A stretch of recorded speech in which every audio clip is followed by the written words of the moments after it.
everybody. We're going to read another nighttime story from Beatrice Potter from her Peter Rabbit collection. This one is all about Squirrel Nutkin. The Tale of Squirrel Nutkin. This is a tale about a tail which belonged to a little red squirrel called Nutkin. He lived in the middle at the edge of a lake. In the middle of the lake was an island, home to an owl called Old Brown. One autumn, when the nuts were ripe and the leaves were golden, Nutkin and his squirrel friends made little rafts of twigs and paddled over to the island.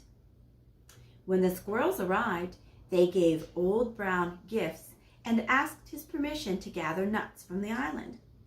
Squirrel Nutkin didn't bring a gift.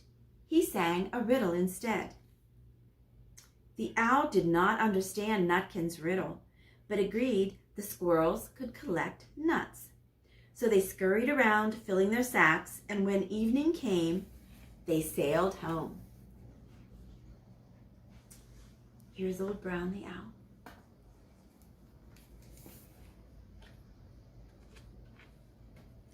Every day, the squirrels returned to the island, and every day, they all brought gifts for Old Brown except Squirrel Nutkin. Nutkin kept singing silly riddles which did not interest Old Brown at all. The wise owl did his best to enjoy his gifts and ignore Squirrel Nutkin. On the sixth day, the squirrels came to the island for the last time. They brought an egg as a final present for Old Brown. Nutkin did not present the gift with the other squirrels. Instead, he danced in front of Old Brown, singing another riddle. Then he took a running leap. Whoosh! He landed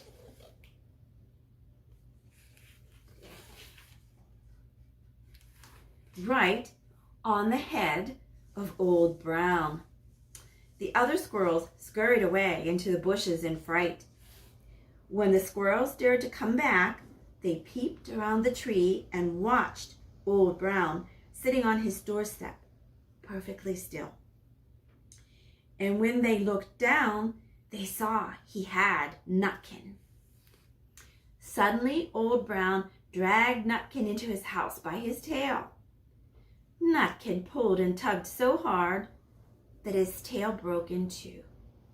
Then he leapt out of the window to escape. Nutkin and the other squirrels sailed off home on their rafts and never returned to Owl Island.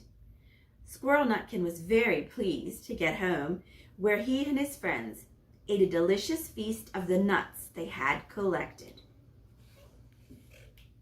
The end. Good night, everybody.